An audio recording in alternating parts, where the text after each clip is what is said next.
Orphaned Entertainment. I'm your host, Christopher, and with me is a woman who has more swing than a jazz band on payday. It's Lydia. Wah, wah. That's where we needed the new soundboard that we have. How you doing, Lydia? Oh, I'm hanging in there. How about you, Christopher? I'm doing awesome. Thank you very much. Before we go any further, thanks to everyone for tuning in to this month's episode. Orphan Entertainment is available wherever you get your podcasts, and wherever you choose to listen. If you have the option to do so, please rate and review the show. That helps get the show in front of more eyes and hopefully into more ears. Another great way to help is just by sharing the episode you're listening to on whatever social media platform you use. You can follow the link in the show notes to all our social media sites, as well as our YouTube channel, where you can watch many of the films we've covered here on the show. I also will mention that YouTube channel is now well over 8,000 subscribers. That is astonishing. And I absolutely love it. I wish we could I wish I could convert that 8,000 subscribers to 8,000 listeners, but one step at a time. Yeah. Well, I mean, and maybe it's inverted, right? There could be that many listeners plus more. Yeah, let's go with that. I'm the optimist of the hour. That's what I'm here for. Occasionally we get some really good comments on some of the films. And just one came up recently that I wanted to share. Gordon Morris commented on Hotel for Women. And he was talking about that he was a big fan. I got into like a short conversation with him just within the comment thread, which if you go to the Orphan Entertainment YouTube channel and go look up Hotel for Women, you can read this conversation for yourself. But he was saying that as a kid in the 60s, I was a fan of all the stars of the 30s through the 50s. My parents bought me movie books for birthdays and Christmases. One treasured item was like a wallet with about 50 female stars' studio photos that stretched across the room when unfolded. Linda Darnell, star of Hotel for Women, was one of them, and when she died in the hospital right after her apartment fire in Vegas where I lived, it broke my heart. Says, I don't have it anymore, but I had it for years, so I remember most of the stars in the set. Black and white headshots, besides Linda Darnell, such as Olivia de Havilland, Joan Fontaine, Ann Sheridan, Irene Dunne, Maureen O'Hara, Paulette Goddard, Myrna Loy, Carol Lombard, Joan Blondell, Joan and Constance Bennett, Joan Crawford, Betty Davis, and his list goes on and on. He listed probably a good 50 names, and that was just astonishing. I was like, that is... my heart was broken that he no longer had this thing. Like, definitely. What an incredible thing to have had. But yes, I definitely wanted to share that. That, again, is on our YouTube channel where you can watch many of the films. If you would like to email us with any comments, suggestions, or feedback on this or any episode, please type or record a message and send it to orphanedentertainment@gmail.com. Let's listen to an Ellery Queen 1-minute mystery and a promo for another podcast. And when we return, we will look at the ups and downs of 1937's Swing High, Swing Low. Ellery Queen's Minute Mysteries. This is Ellery Queen with the case I call the Chinese Stamp Caper. When I was in Hong Kong, a dealer offered me some rare Chinese stamps he claimed he discovered in an old temple. One item on which he offered me an excellent price was a Chinese Special Delivery Stamp of 1913, pasted to a postcard. The postcard also bore a scene of the Pekin Palace. The dealer said he'd let me have this rare find for only $500. I said, whatever the price, my friend, you're either a fraud or a fool. In a moment, I'll explain why. Okay, you know what it's like. You're flicking through Amazon or the local DVD shop when suddenly you discover a film that you haven't seen in years, but which you remember as being legendary. The purchase is hastily made, you invite friends over, make popcorn and settle down to watch this classic. But then it becomes apparent that your mind has double-crossed you, and that this film is frankly awful. Soon your friends have deserted you, your boss says he has to let you go, and even your dog won't come when you call. How did it go so wrong? Well, in the interests of public harmony, A new podcast, I Saw That Years Ago, sets out to watch the old films that your memory has convinced you are brilliant, but which in reality could be anything but. So join me, your host Martin Darkley, and my compatriot, Gentleman Joe, as we watch the old films so you don't have to. Find us at www.isawthatyearsago.com or on iTunes. In the case of the Chinese stamp caper, a Chinese special delivery stamp of 1913, and there was one, was over 7 inches long and 2 inches high, hardly suitable for a postcard. We stamped out a swindler. Listen again to Ellery Queen's Minute Mysteries. This romantic comedy was released by Paramount Pictures and is the second of 3 adaptations of the Broadway play Burlesque. The first being The Dance of Life from 1929, which we covered in November of 2022. And the third was When Baby Smiles at Me from 1948.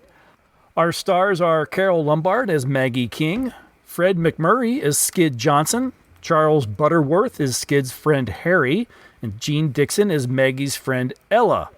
And in only her third film, the second credited, Dorothy Lamour is Anita Alvarez, a showgirl and former girlfriend of Skid. She came on and I was like, oh! In Swing High, Swing Low, Maggie is on her way to meet a man from her past, someone she still believes could be her future husband. But her plans take a turn when she meets Skid Johnson, a soldier stationed at the Panama Canal on his final day of service. Skid charms Maggie and her friend Ella, and soon they're spending the evening with him and his easygoing roommate Harry. While out exploring Panama, Skid shows off his talent as a trumpet player, but the night ends in chaos when Maggie gets into an altercation with a local man, sparking a bar fight that lands both Skid and Maggie in jail. Maggie misses her ship the next morning, stranding her in Panama and finding her sharing a room with Skid and Harry. To make ends meet, Maggie convinces a local cafe owner to hire her and Skid as entertainers, pretending they're a married couple. Their act is a hit, and over time the two grow close and eventually fall in love for real. They marry, and for a while things seem to be heading in the right direction. But when Skid is offered a job at a nightclub in New York, he leaves Maggie behind with promises to send for her once he's established. There, he reunites with Anita Alvarez, a fellow performer and former flame, whose jealousy and manipulation begin to derail his life. Fame and temptation pull Skid off course, putting his relationship with Maggie and his future at risk.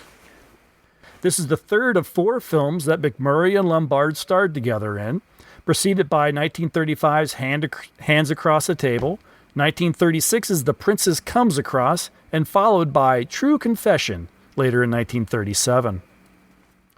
Fred MacMurray, while a talented performer, his skills didn't include dancing, which is why his profession was changed from a dancer to a trumpet player, which he also couldn't actually do, so his performances were dubbed with performances by Frank Zinziv and William Kendreva of Victor Young's orchestra. I wondered. I thought that is a skill I didn't realize Fred MacMurray had. So that makes a little bit of sense. That's pretty interesting. As a former trumpet player, I could tell that he was not playing that trumpet. I think I wasn't watching closely enough to pick it apart, but I can see that. I could understand that. There are moments in this movie, some fairly pivotal moments where he's playing with his arm around Carole Lombard, and I thought, first of all, that's loud. Like, how is she just calmly singing along with him playing a trumpet right in her ear? And that explains a lot. Carole Lombard did learn to tap dance for this role, and this is her on-screen singing debut. Does she tap dance in this movie? I don't remember that. I don't remember her doing that either, and I wonder if it's a scene that has been cut out of the version that we might have, because I've seen this listed with a running time of about 5 or 10 minutes longer than the film I watched or I often see on available. Yes. So I wonder if there's been a scene kind of lost or trimmed out. Well, I think the version on Orphaned Entertainment is an hour and 22 minutes long. And it's listed on IMDb at an hour and 32 minutes. So you are right. There you go. There's definitely a discrepancy. I know there's at least one colorized version online. Not original color, I don't think. No. I think it was colorized after. And I have no idea what the status of that one is, if it is under copyright or not. If I'm not mistaken, from what I read, no original prints of this film exist. And what is out there is kind of like a video copy of a film. That makes sense. And so there may not be an original copy available with those 10 minutes in it that could have been dropped at some point. And that moment, that dance might be lost forever. I'm not sure.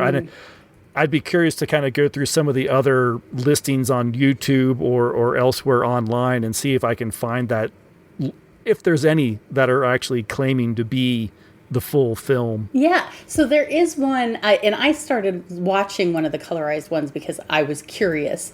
And I feel like there was a segment in it. As I was watching it, I thought, I don't remember this at all from the first time I watched it. So there is a version out there. If you guys really want to dig into it, if you're really interested, I have to say though, I don't remember her tap dancing in that version either.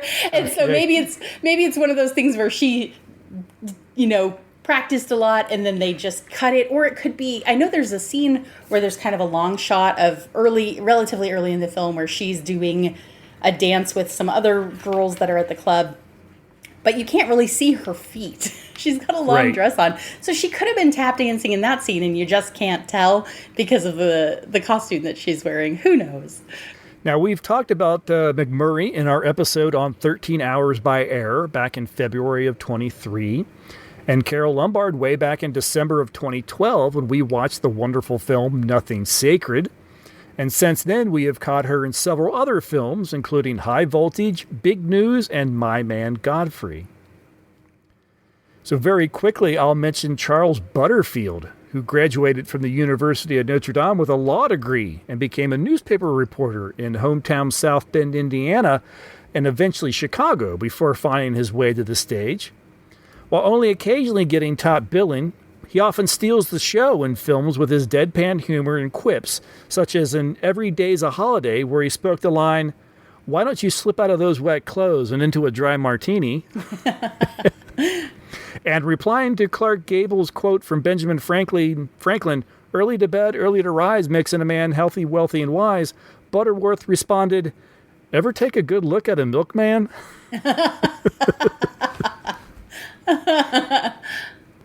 And That just reminds me of the joke of the kid that guys, this is so off topic. The kid that dreams that his father dies and he wakes up and tells his the wife dreams that her husband dies and she tells her husband, and he walks around all day just terrified that he's going to die. And he gets home and he says, "Honey, I had the worst day today after what you told me. Like, everything went wrong." She goes, "You think you had the worst day?" I've killed it. You want to try again? I'll edit this. I'll make it right. The kid says, it tells his parents at the dinner table or the breakfast table, "I dreamt last night that my daddy died." And the dad walks around all day, freaked out about this, worried that this kid's dream might come true. Like, goes around, he comes home at the end of the day and tells his wife, "I've had the worst day. It's just been the most awful day you could imagine. Everything went wrong." And she goes, "You think you had a bad day? I opened up the door this morning and the milkman was dead on the step." I saw where that was going. Yeah, I mean, you kind of gave us the punchline to start with, but yeah. Not the funniest telling, but one of the funnier jokes in the world. The quips that he has in this are, they're so fast. A lot of the lines in this movie, the back and forth dialogue, are delivered so quickly. And what's kind of funny is they even make a comment on it at one point. Skid says to Maggie something about, "Oh yeah, you're real quick, aren't you?" And she goes, "Oh no, you just think I'm quick because you've been down here too long and it tends to slow you down and put you to sleep." but they do. The dialogue is delivered very fast, very punchy. And the other, I don't know if you're going to talk about her or not, but a lot of that happens with Charles Butterworth is between him and Jean Dixon, who is, well, I probably know her best from My Man Godfrey, but she's got that just dry delivery that's so good. And you put the two.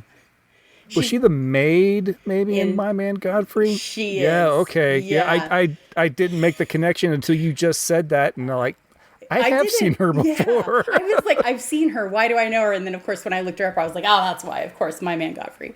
Yeah, she's pretty much fantastic in everything. I wish she had been a leading lady because she would have been hilarious and delightful. She just doesn't have the classic pretty face for it. So too bad. Yeah. Jean Dixon is great. Just to finish off Charles Butterworth, the notes I have on Charles Butterworth here. In his obituary, he was described as characterizing the man who could not make up his mind. I thought that was a great description. That is funny. If you see him in this film, it's like, yeah, you know what? That fits. Yes, exactly. It's also worth noting that J. Ward Studio, when creating the character of Captain Crunch for the serial's television commercials, voice actor Dawes Butler used Butterworth's distinctive voice as his inspiration. How interesting. Yeah, I thought that was kind of funny. Yeah. Not a connection I would have made. No. I think It would be fun to go back and watch some of the early Captain Crunch commercials to actually see if you could pick it up, because all the Captain Crunch commercials that I've seen or I'm more familiar with came out of the 80s, and I'm like, yeah, I'm not seeing it. Mm-hmm. But yeah, I agree with you. I think there are a couple of other names that pop up in this briefly. Oh, let me go on. Let me say add this one more name then. Go for it. There is a brief appearance by someone that would eventually become a well-known Academy Award-winning actor in this film. The Panama local that harasses Maggie is none other than actor and civil rights activist Anthony Quinn. Yeah. Quinn became well known in the 1950s after winning the Academy Award for Best Supporting Actor in both Viva Zapata in '52, the first Mexican-American to do so, and Lust for Life in 1956.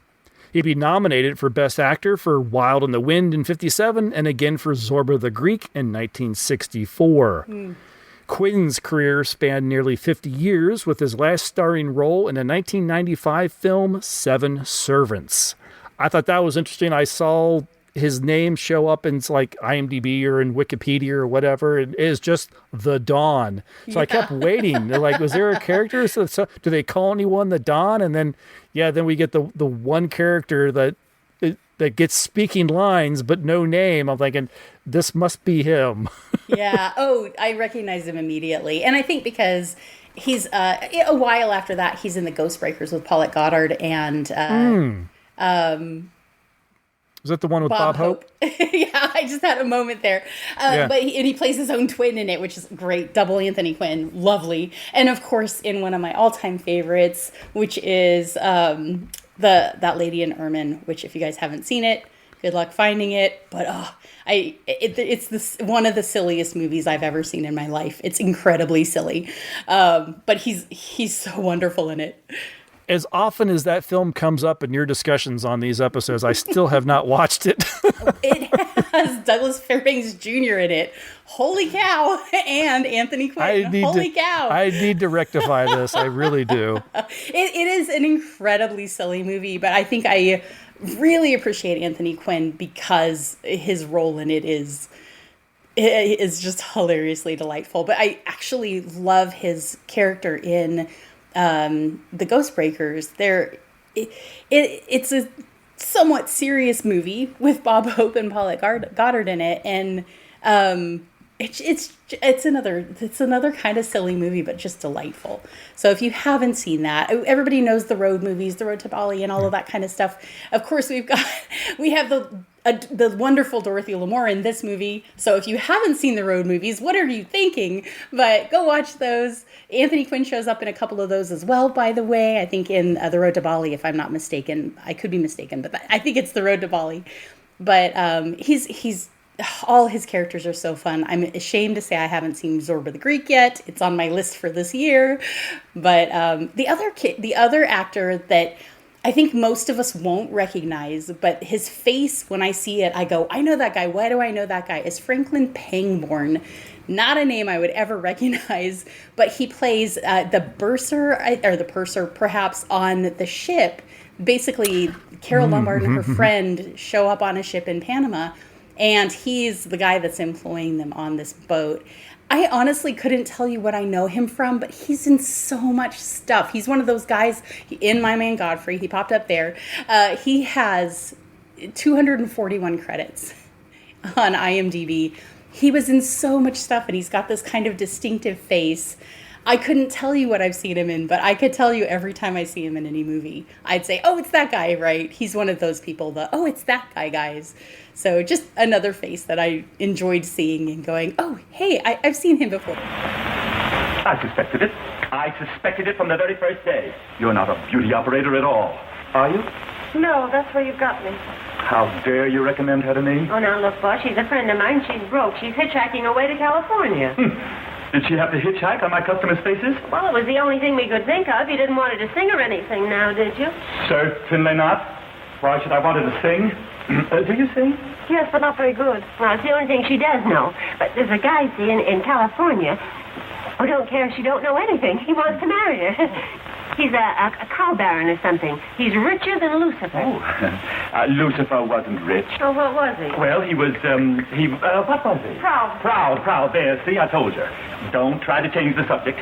Now, if this Lucifer was if this man was so proud, Rich, why doesn't he send you your fare? Oh, he doesn't even know I'm coming. I thought you said he was going to marry her. No, I didn't. I said he wanted to marry her. Oh, pardon me, wanted to. And on that account, Maggie figured there must be something wrong with him. Yes, okay. So she's going out to look the situation well over before getting into anything. You see, she doesn't know him very well. Oh, but he's known me for 3 years, but it's so hard to explain. If Maggie were on the stage, she'd be a stage door Johnny. Of course. But she works in nightclubs, so we don't know what to Every time call somebody her. over here get a ring card, he just sits there. Oh, he's just crazy about her. You're just crazy. Just crazy. Crazy, well, you're driving me crazy. Apparently he was in My Man Godfrey as well. Uncredited, but he was in that film. Apparently. Yeah, he's amazing. I'm sure he's come up in some other films that we have covered or that we've just watched, because you're right, his credits just go on and on and on, and he did seem a little familiar.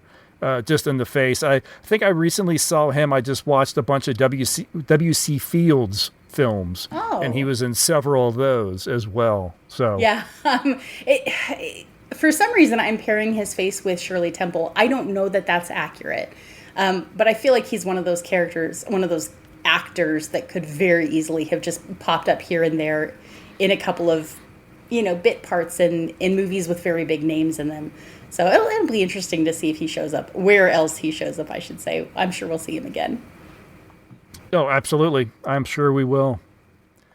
But yeah, I'm ready to start talking about the film. That's all the notes I had on this. I didn't, first of all, I didn't realize that this was based on a film based on a story that we've already seen one film on the story. And I think maybe because it wasn't in the same setting that it didn't immediately click. Yes, that this was based on burlesque. They changed it quite a bit.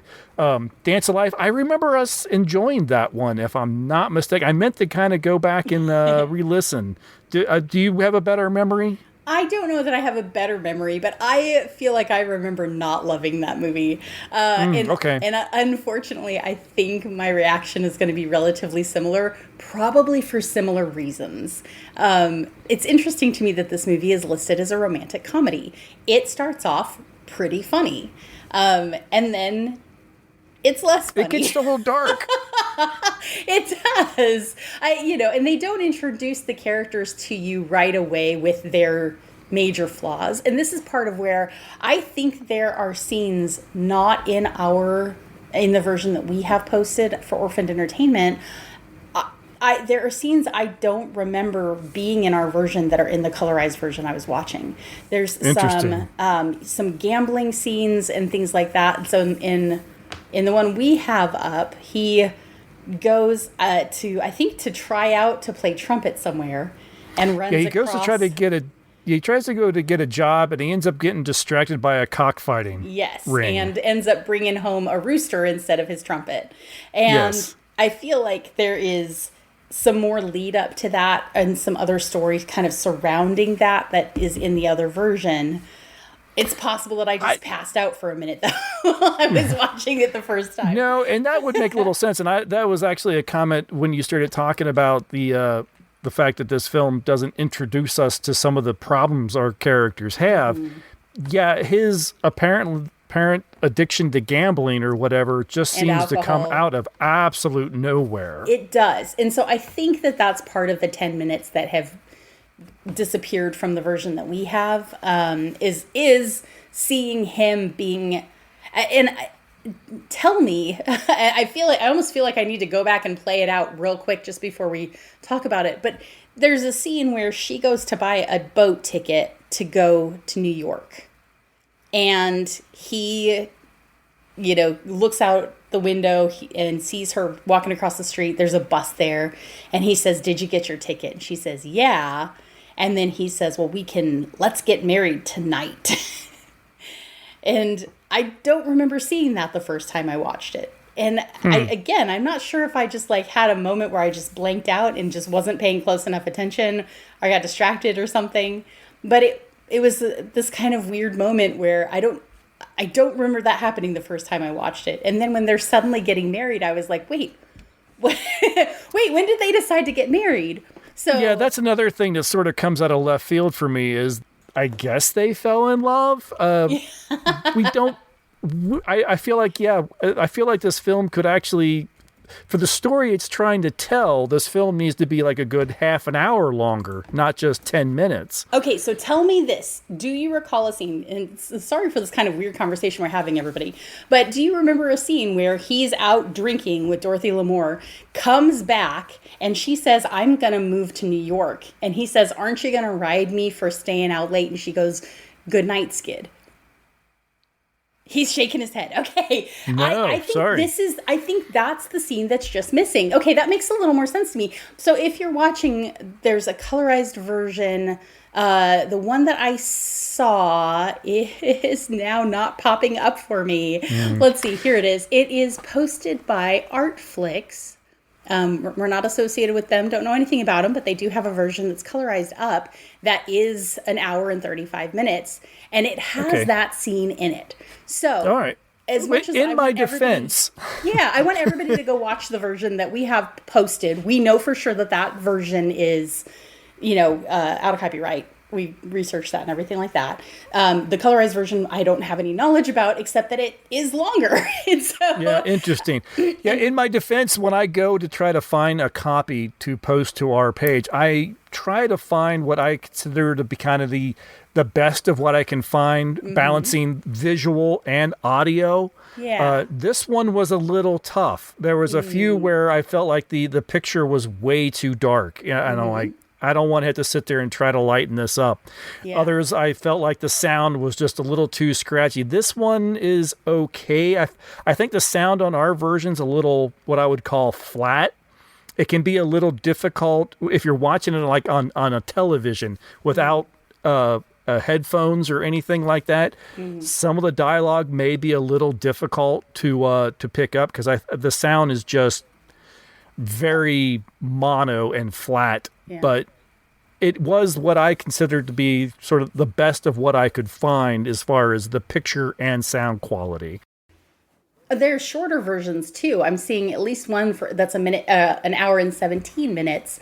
I'm seeing just some very different lengths of movies where this one is concerned. So just be aware as you're watching it. This isn't the only version out there. Right. Well, and that's the thing with public domain films is people can take this and then they can go, yeah, I don't like that scene. I don't like the fact that there's cockfighting. Let's cut that out. Yes. That sort of thing. So, yes. Yeah. So it's kind of an interesting movie, if only from the perspective that we don't really know what the full version is. We can do the best we can to find it, but like you said, there's no original version left that we're aware of.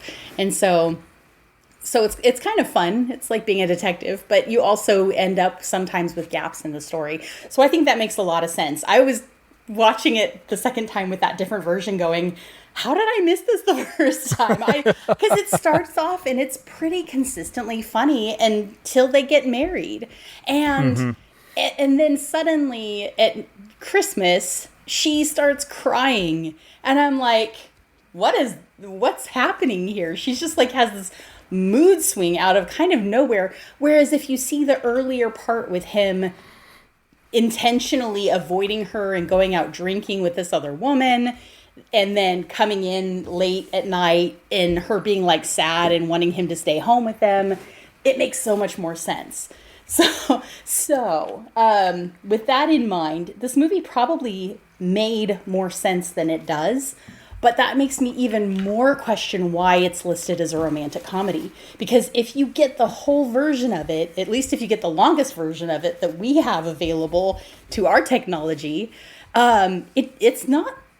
It's much more in the vein of.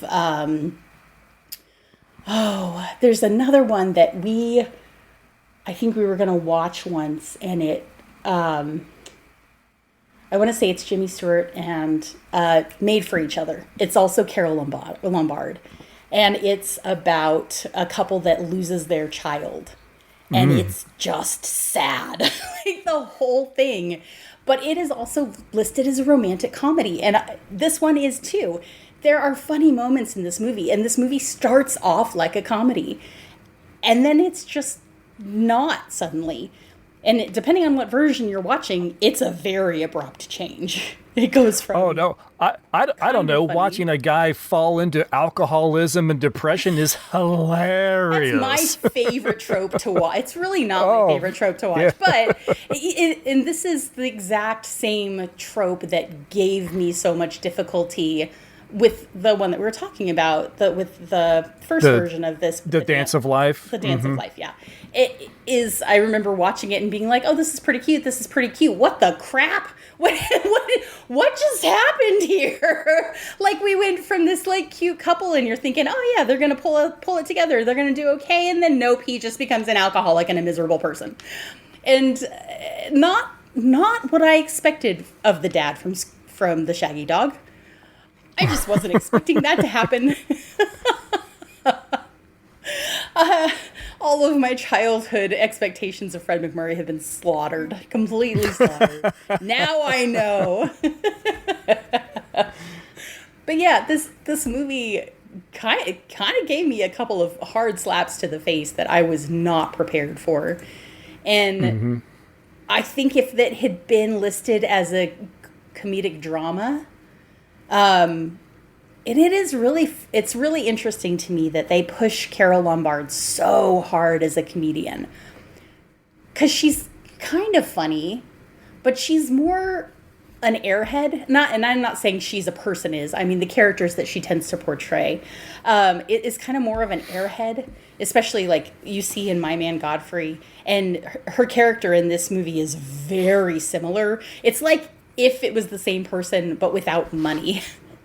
She's almost like the exact same character, just without money. And so she's actually had to do some things in life to get by, like to work a little bit to get by. But she still has this kind of ready to fall in love with somebody at the drop of a hat mentality, which is, problematic for modern audiences for sure. Well, her character, when we first see her, she is heading to, I think, New York.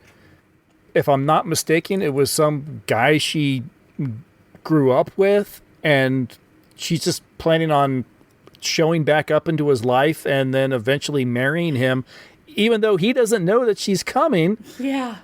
Yeah, but apparently he wants to marry her because he knows her for 3 years, but she doesn't really know him. I couldn't understand that at all.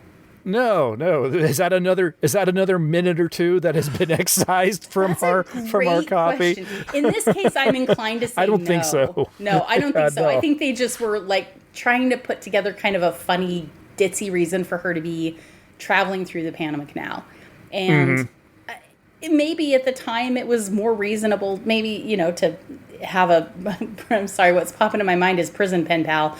I don't think that's what the situation is, but to have, you know, some guy that, I don't know how he's supposed to have known her for all that time. They don't really tell us, I don't think.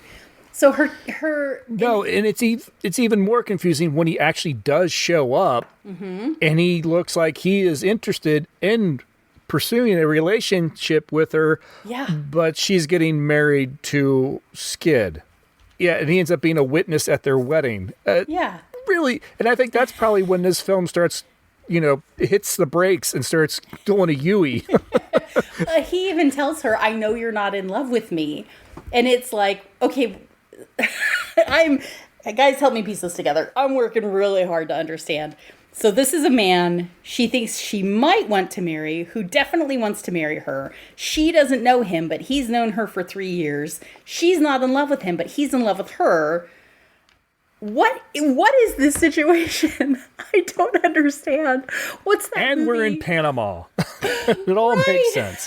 What's that movie, that horrible movie with Fred Astaire, where he like looks out for his friend's daughter from the time she's like 12 years old and ends up grooming her and they get married at the end. It is horrible. It's we think of it in that sense today because we now go, wow, that's not okay, right?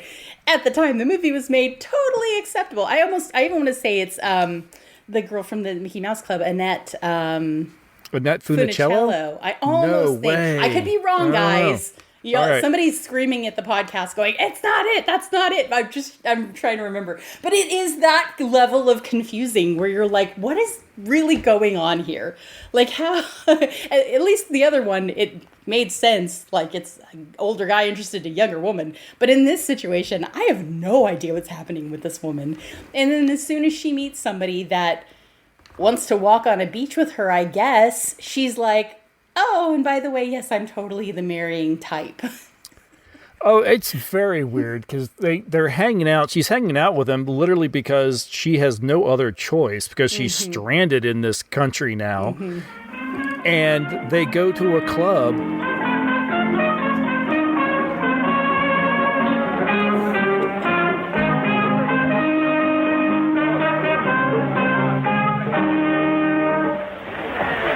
Glad that's over with. What's the matter? Don't you like trumpet music? No, nobody likes trumpet music. Those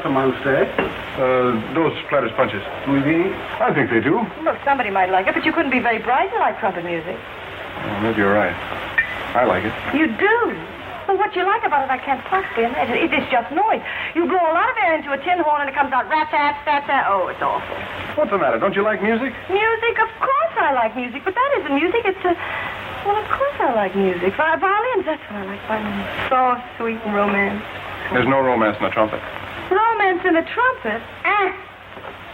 What you mean is you don't like trumpet. I don't like trumpet.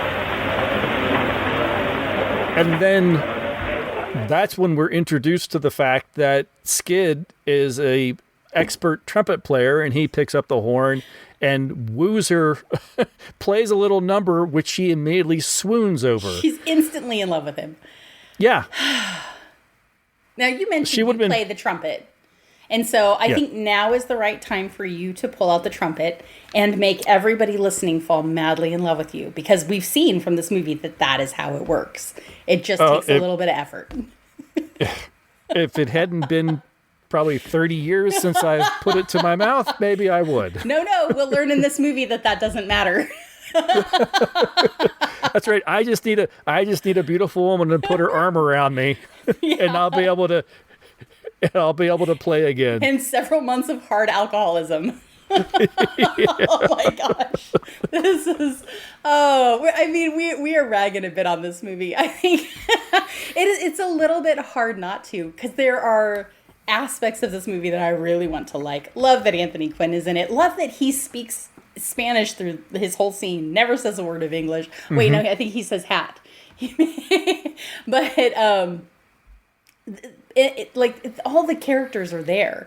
All of the actors are there to make this like a knockout movie. But then it's ultimately about people who fall in love with each other for no reason.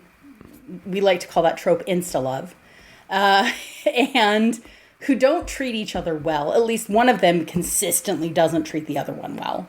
Like, consistently doesn't. And yet she's, like, madly in love with him because insta-love is real, guys. And then she constantly pushes him. You can do this. You're an amazing trumpet player. Hey, I know that my rival is in New York, but go ahead. Go to New York. Feel free to go ahead and play at the same club we know she's singing at. And then just send for me later. No woman in her right mind is going to do this.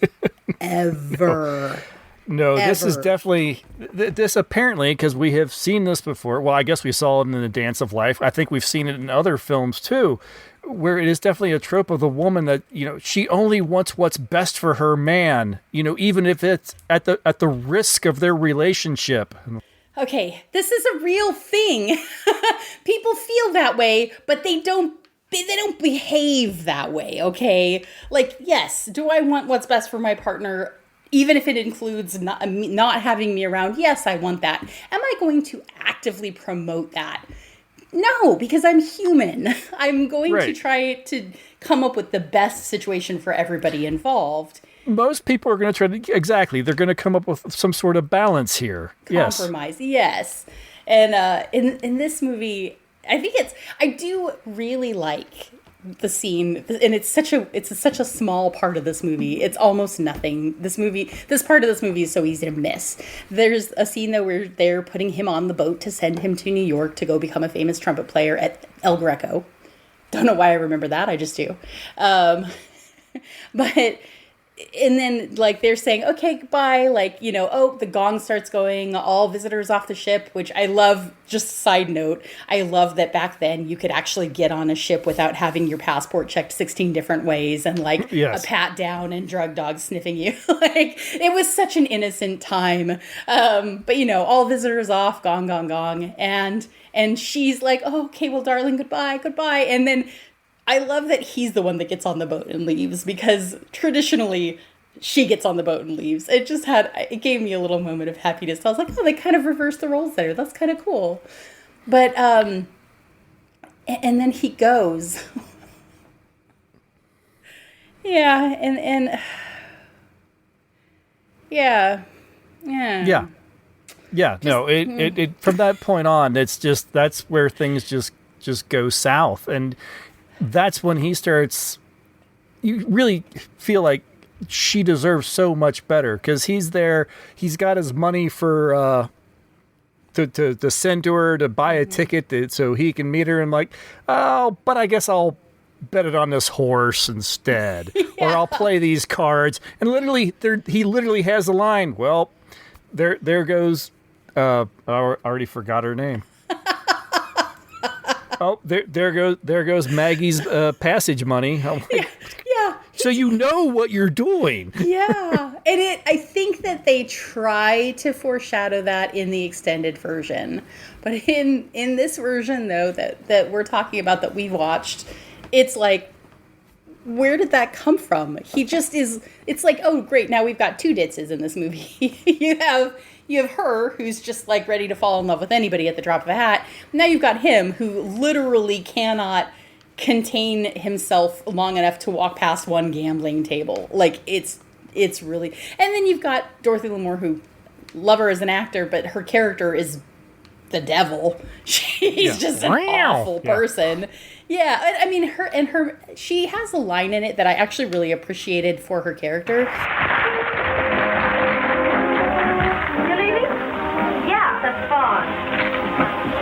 I got a job in New York, the El Greco. You know the El Greco. Yeah, I know the El Greco. Does the El Greco know you? By reputation. Who doesn't? Say, if you or Skid ever get to New York, be sure to look me up, won't you? No. Are you talking for yourself or Skid? Talking for both of us. Say, you're pretty sure of yourself, aren't you? Listen, Skid's just a quick change artist. Now you see him, now you don't. That's why you don't bother me in the least. With Skid, all you have to do is just wait your turn. You're wonderful. You're really wonderful. And I was like, oh, like, great line, especially in that era where it's like, well, that's taboo, right? But a woman, cheapening herself enough to be like, oh, he'll get around to me. I don't know. There's something about that I just love. It's just so catty and so, ooh, it's vicious. And it's a really nice, it gives us a hint of what's to come. She is telling us what kind of person he is. Yeah. At the time when you hear that, we're thinking, oh, well, she's just saying that because she's jealous. Yep. But no, she is actually telling the God honest truth here. Yeah, that's how he really is. And I think you're right. I think it's interesting that she is portrayed as an evil person. And she definitely makes some morally questionable choices in this movie. Oh, yeah. But she is also telling the truth. I think she tells the truth at every point in this movie up until she starts withholding his mail, which is always a really nasty step to take. Any movie, man. Oh, they threw away the mail. Oh, that's it. I'm out for that character. Then I'm going to get him. Oh, yeah. So we're to a point in the movie now where she is still in Panama, waiting eagerly for his telegram that's going to say, "Here's the money. I'm wiring you the money. Come get me." And she's like crying a lot. And do we want to go further than this? Well, I will say that it does introduce us to a character that I like in these sorts of films. This type of character. Sometimes it's a woman, sometimes it's a man, but it's always like the bar owner or the restaurant owner or the employer who acts all, tough as nails and don't care about anybody or anything. It's all business.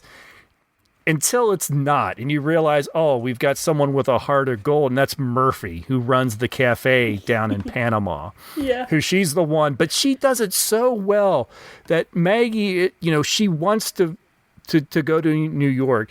They all have their suspicions about what's going on because they know he's there. They know Anita is there. Yeah. And they've been saying it from the beginning. He's worthless. He's not a good guy. Which you don't realize because in the movie, we're not seeing that up until this point, unless we're watching the extended version that neither of us watched. But Murphy, she has this great line. She's talking with Maggie. He says, "Are you sure you want to go and find out for yourself?" And Maggie's like, "Yes." Yeah. And Murphy then hands her the bills, hands her money to go buy her a boat ticket. Yeah. I'm like, oh, Cool. if I have to have a favorite scene in this film, it's those few moments, those few, not even like, maybe 2 minutes, maybe not even that much of screen time, but it's like, that's the best moment of this film for me. What you're describing, there's a word in Japanese for this type of character. It's tsundere. And it's a character that's just like real gruff and seems real harsh and kind of mean and withdrawn, but then they've got a real heart of gold. And I love that there's an actual term in a language for this type of personality because we don't really have one. But I agree. I'm really glad you brought up Murphy because between her and Ella, the best friend, and honestly, I like Dorothy Lamour in this. Not her character is an awful person, but she's also kind of tough as nails and kind of cool. Like she's, I think, probably a much more kind of liberated woman than most. She's a confident woman. She knows what she wants. She knows who she is. She knows what she wants, and she's not about to just, oh, the guy played trumpet. Ooh, yes, that's not her. That's not why she's doing it. Yeah, she's so I like her. Between those three characters, I love certain aspects of this movie. I enjoy the fresh setting. The setting of Panama feels really different. I don't know that I've watched any movie ever set in Panama, unless it was like a James Bond movie, right? I can't think of any movies set in Panama, but you definitely have people taking trips down to Havana occasionally in movies, but it's just interesting.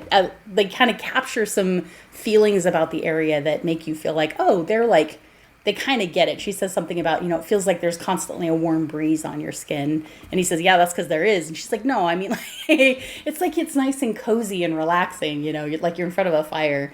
And it just feels like a very different kind of setting than you typically get at this era of film. So I really appreciated that. I'm trying to think if any of the guy characters in this are worth the paper that they're written on. His friend Harry is kind of funny, but he's totally useless. And like every guy in this movie is kind of a throwaway guy. Yeah.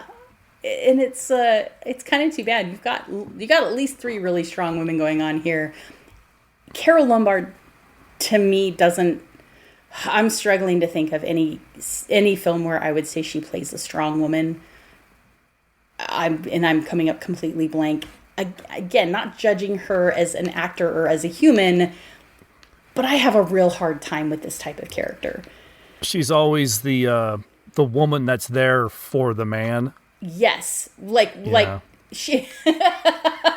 I know somebody that says every Tom Cruise movie is the same. He's in some kind of horrible trouble until some woman saves him.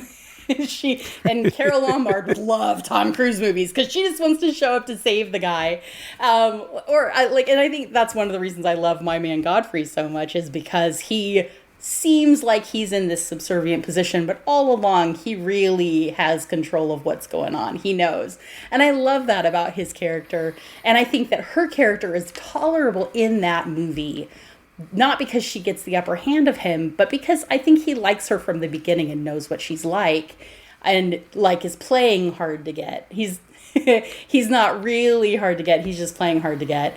But with a character like Skid in this film, where he's really a kind of good for nothing, and we find that out as soon as he thinks he's lost Maggie and goes into a self-pity spiral.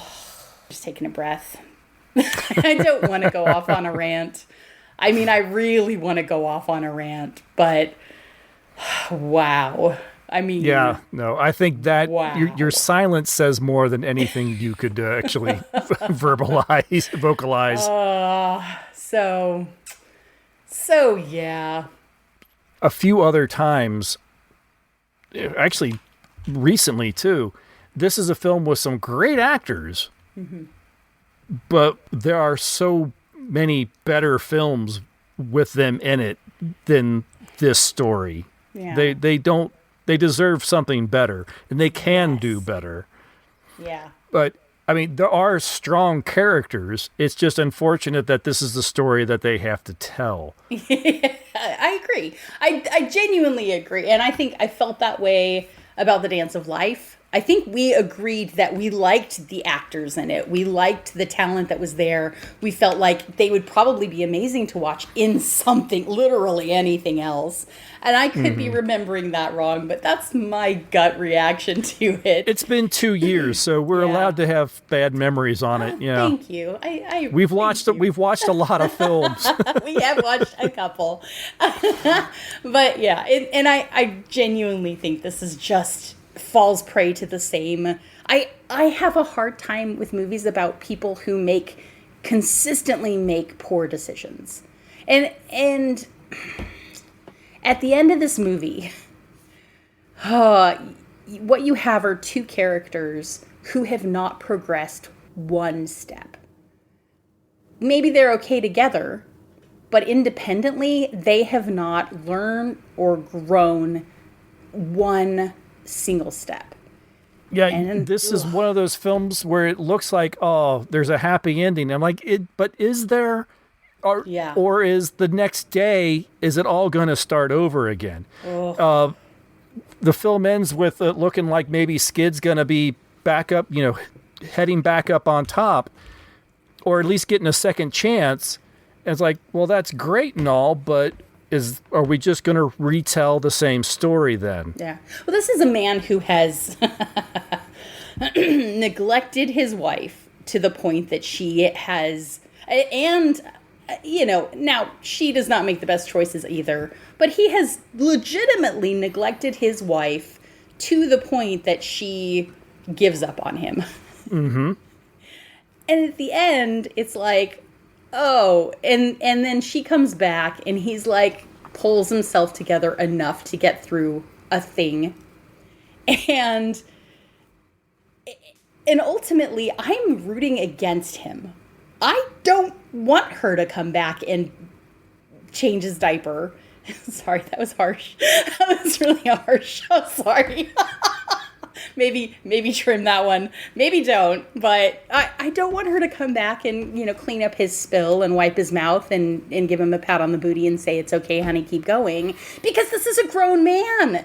He shouldn't need somebody to tell him to get up in the morning and eat his breakfast, to get up and shave, to go to work. This is a grown adult man, and he is literally throwing a tantrum because his wife, whom he neglected and cheated on, maybe didn't cheat on, but certainly looked like he cheated on, got drunk and alcoholic to the point that it looked like he was cheating, whether or not he was.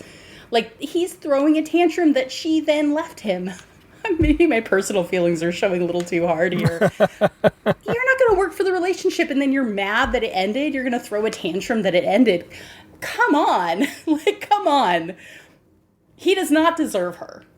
No, and you're left, too, at the end is she back because she still loves him, or is she back because she is feeling sorry for him? Yeah. No one's motivation is solid enough at the end of this thing to make you think that, those kids will make it now. No, I 100% agree with you on that. Honestly, I fully expect in 6 months he's back hanging out with Anita Alvarez and probably drinking too much and gambling too much. And maybe Maggie takes off again, or maybe they're just in this unhealthy codependent cycle. Now that we have language to describe these things, guys, let's use it. This is, if you're not happy, I'm not happy. But if you're sad, I feel like I need to try harder. Like, this codependent thing that they're doing is real problematic. Ultimately, this is the poster child for a couple that needs therapy. And on that note, if you haven't visited BetterHelp, no, I'm kidding. I'm just, this is not a sponsored podcast. Yeah. Orphan Entertainment is sponsored by. I know you fully expected. Everybody needs therapy sometimes. Yep. In this case, it's Carol Lombard and Fred McMurray's characters. They really, really do. They're in an incredibly unhealthy relationship. And it makes it so hard to root for them. It makes you just want to say, hey, girl, like, come on. I'm not saying you have to get with the farmer or whatever that dude is that you thought might have been in love with you. And believe me, her motives for maybe marrying him were not good either. Pretty much we're just deciding that Maggie's character is an incredibly unhealthy person. But at the same time, hey, protect yourself a little bit because this other guy is going to destroy your life. No, I think the story that I wanted to follow was maybe Ella and Harry. Yeah. Yeah. Or can we just hang out at the cafe and see how Murphy gets along? Yes, yeah, definitely. I'm with you on that. Hey, I would follow Anthony Quinn out the door and see what the rest of his night went like. You kind of wonder what Maggie's life would have been like if she had just gone and danced with the Don. Probably better. Which is so weird because I know we kind of keep mentioning this, or I kind of keep mentioning this. The hour and 22-minute version of this movie feels like such a just whiplash U-turn from this kind of funny movie where these people have these kind of funny interactions to all of a sudden here's this like incredibly bad situation. But I think if you go back and watch it with the extra scenes in it, it actually is an incredibly bad situation from the beginning. It really is. You literally have this woman who gets them arrested. However they get arrested. And then she just keeps going at the judge until their fine gets tripled. And it's like, what's wrong with these people? But really, what's wrong? It's like watching any of the reality TV shows today where you're like, real people don't do this, right? I get that this is TV and it's scripted, and in a movie, it's a movie and it's scripted, but why would you do that? What is your motivation for any of this, people? Oh, what's my motivation? That's what I want to know. So yeah, that's that's Swing High, Swing Low. Yeah. Maybe it should have been called Swing Low, Swing Lower. I get a kick out of a critic of the time for the New York Times, Fred Nugent, wrote this about the film. He says, "Swing high, swing low, like most Ferris wheels, doesn't go anywhere. At least nowhere that we've not been. Its players really are worthy of better treatment." Oh, that is the perfect assessment for this movie. That is a criticism from 1937, and Perfect. he nailed it. Yeah, I'm glad you said that at the end, because otherwise you would have said at the beginning, and we just sort of sat here in silence and gone, what else is there to say about this movie? And it's frustrating because there are really good actors in here. There's some great personalities. There's great moments. Oh, there's some good lines. I think Carol Lombard is delightful in some situations. Fred MacMurray, best Disney dad ever, right? Right. Who didn't want Fred MacMurray to be their dad of the 80s? I wanted him to be my dad for sure. But, sorry, Dad. But then you get into the actual story, and I think they need to just retire this darn story. You said it was a cabaret, is that right? Burlesque. Oh, burlesque. My apologies, Cabernet. Of which I've had none tonight, I promise, guys. Cabaret. Sorry. Yeah, burlesque. Maybe they need to just retire this story altogether. I don't feel like I go to the movies, and in 1937, I don't necessarily, I think Sullivan's Travels said it all, right? People don't go to the movies to be sad. People go to the movies to be helped to feel happy. If I want to be sad, I'll watch the news. I'm going to watch a movie. And this movie does not leave you at the end of it going, yeah, let's pull together, guys. Yeah, this is gonna work. Let's just do it. We're gonna come out triumphant at the end. Oh, I'm gonna be so in love No, it comes out with, wow. Well, rehab next. Should we go to rehab now? Yeah, let's go to rehab. It's a real shame. Yeah. You're right. It starts out with like this, oh, that's so cute, and ends with, that is really depressing. Super, and kind it's a tragedy. Angering. There needs to be a new term. That's it's a comedic tragedy. Does that exist? Well, I mean, there's a dark comedy, but I don't think that's what this is. No, this is the opposite of dark comedy. It's a lighthearted tragedy. It's light tragedy. That's what it is. It's light tragedy. Wow. Yeah. A tramedy? How about a tramedy? We'll coin it. I think you mean travesty. This movie is a travesty. It's not a travesty, guys. That's too harsh. But it is really. It is. I think dramedy is a word people have used in the past. This is a tragic movie with comedic moments in it, and it was a tragic movie with comedic moments the first time we watched it 2 years ago, and probably when it was remade again 5 years after this, it probably was too. So if you want to know if Cabaret ever gets better, go ahead and watch the one made in the 40s and let us know.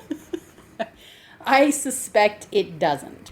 It would be interesting to see the Broadway play, the burlesque Broadway play. Does it work I said cabaret better again, didn't I? You did. I'm sorry, guys. Burlesque. My bad. You wonder if would the stage play and everything that's in in that original play, would it make this story work better? I mean, there must have been something to it that they would go and make this film 3 times. I mean, I think it goes back. I'm sorry. I know I just said it, and I'm showing my embarrassing college studies roots. But I think Sullivan's Travels is really like the real kicker to this type of movie. That, people will continue to try to make tragedies that really touch your heart. And a number of people, a percentage of the population will go for those because they want to engage that emotion, right? We're going to get more burlesques. We're going to get more tragic films out there. They're not going to appeal to everybody. Some of them will be incredibly well made.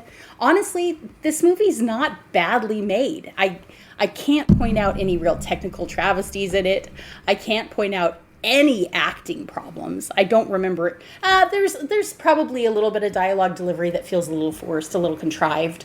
And we're working with 1930s cinematic techniques, and so it's not absolutely perfect. Technically, though, there is no technical problem with this movie that I can think of, which is kind of funny. For as much as we're inclined, I think, to hate on this movie, it's a little bit funny that there's very little wrong with it. Ultimately, it's just a stinky story. Yeah. No, that's exactly what it is. That's exactly what it is. There's nothing wrong with it. It's interesting locales. When they get to New York and it's the big club, you know, they get the big fancy shows and everything, and that's great. There's fantastic actors. There's great lines. But the story is just, it doesn't Stinky. work. It's just stinky. Yeah, it's stinky. I mean, you said it best. So, yeah. Well, this movie has a 6.1 rating on IMDb. I guess it's Bit time high. to talk about Othels. Yeah. Out of a 5 Othel rating system, 5 being the best, 1 being the stinkiest. What would we rate Swing High, Swing Low from 1937? I'd be willing to give it a 2 because it's not the stinkiest. And as we said, you know, there are many scenes and there are some great actors that help it rise above that 0 or 1 Othels. Mm-hmm. But it is not a story that I recommend. It's not a story that I want to see again. I have no interest in going and seeing this for a third time anytime in the future. This is done. We're done. So I'm a little torn. I feel like the movie probably deserves a 3, which actually would fall right in line with what the general populace seems to think of it. Because there aren't really technical issues, the dialogue is pretty snappy was what I was trying to say. Quippy and snappy is snippy, by the way, guys. There's nothing really wrong with it, but I guess if we're rating it on, would I recommend this movie to my viewers? Fortunately, most of you guys have already watched it. Thank you for that. By the time this comes out, unfortunately, if you're asking me if I recommend this movie,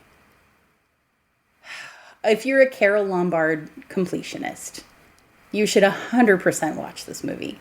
It's what it often boils down to, isn't it? Is the completionist angle. Yeah. If you're a Fred McMurray completionist, watch this movie. If you are a lover of tragedy, watch Algiers. God, it's a great movie. Definitely. I just actually recently rewatched that. Yes. And I mean, it's not like a tragedy. It is a tragedy, but it also is a great movie, right? Mm-hmm. Watch Rain. Man, you want to watch some powerful performances. I know we bring these movies up over and over. It's because they're so good. Swing High, Swing Low is not a great movie. I don't think it's the worst movie ever. If I had the choice between watching paint dry and watching this movie again, I would probably watch this movie again. I'm going to give it a 2.5 because I can't agree that this is a 3-star out of 5 movie. But I feel like it does deserve a little bit of dignity. I hated The Dance of Life so much, I think. I'm interested to know what my rating was. We should go back and find that out. I'm sorry. I meant to do that today and I got sidetracked. I was going to go and just skip to the head to the last 15 minutes and listen to see what we rated it. And I completely blanked on it. Well, through the magic of editing, we can find that out right now.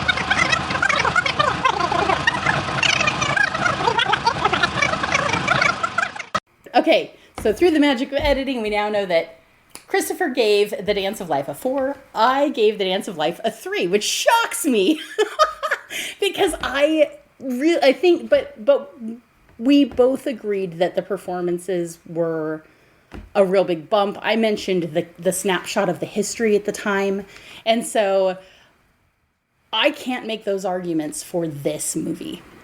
No, one of the things I really liked about The Dance of Life was all the stage performances that we get to see within the film. Mm-hmm. And I thought this was the second best thing to actually being there in 1929 and watching vaudeville stage performances. Yeah. Yeah. This doesn't have that. No, we get the music is we not get a great. couple No, we get a couple short trumpet solos, and we get to hear Carol Lombard sing, and Dorothy Lamour, but she's and it's fine, but it's not the same thing as seeing a dozen people on stage high kicking and doing acrobats and feather hats and all that stuff. Yeah. And what amazes me, when I saw Oscar Hammerstein pop up on this, I was like, ooh, I was so excited to see what kind of music came up. Now, I'm always thinking Rodgers and Hammerstein. It might be Hammerstein, guys. I don't know. I'm from the Central Americas area, so sorry. I was so excited, though, thinking, oh, there's going to be some really good music in this. And I don't think there is. The main song, Call to Arms, is like, whoa, really? This is the standout song that they're using for this movie. But then, when you take into account that this is not actually a comedy, that makes a lot more sense. But it is not anything near the caliber of The Dance of Life. Even disliking the story so much, it had things that bumped it up. In this case, the story drags it down so hard that it's frustrating, again, because good actors, nice setting, just a real downer of a movie. Yeah, I can't think of anything else that we can say without just starting to repeat ourselves. I think we should probably leave it at that. Yeah, but if you guys have had a chance to watch this film and you get a little bit more out of it, oh my goodness, please let us know. Tell us why we're wrong. Come and discuss it on the Discord server, or send us an email, orphanentertainment@gmail.com. Or just reach out to us, follow the link in the show notes to all the different places that you can do that. Or go ahead and, if you watch the film on our YouTube channel, leave a comment there, because I really enjoy seeing all the comments from people watching the films, love them or hate them. It's been real interesting. There's been a lot of back and forth on the Charlie Chan film. Yeah. And talking about the Maitland Moreland's character. There's a lot of people that think he's like one of the greatest comedians of the time, and there's other people that find him really offensive. Yeah. You know what? You're both right. Yeah, absolutely. We've already got a comment on this movie on the YouTube channel, which is really exciting. Thanks for that, Chris. It's really nice to pop in there as we're recording the episode and see that somebody's already put in a comment. So you're getting a like from me on that too. But we want to know if you agree with us or not. We are not the preeminent film experts of the planet. We just do this because we like talking about movies that are out of copyright. So if you disagree with us, let us know. If you agree with us, let us know. This is all about conversation, and that's why we do it, is so we get to talk about something we enjoy, and that includes you guys in the conversation as well. Yes, yeah. I would really love to be able to add more of your thoughts to our discussion when we talk about these films. So this is, if you haven't watched this movie yet, don't feel like you shouldn't or can't. Feel free to go grab a hold of it and watch it.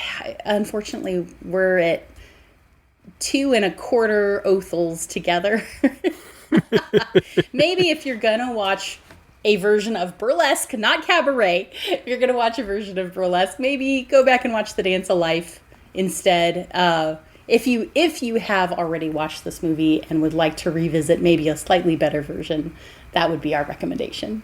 Yep, that's it. All right, well, that is going to do it for this month's episode of Orphan Entertainment. Lydia, as always, an absolute blast to discuss these things with you. Yeah, for me as well. I appreciate it. Thank you, everybody, for listening. We will talk to you next month. Bye. Bye.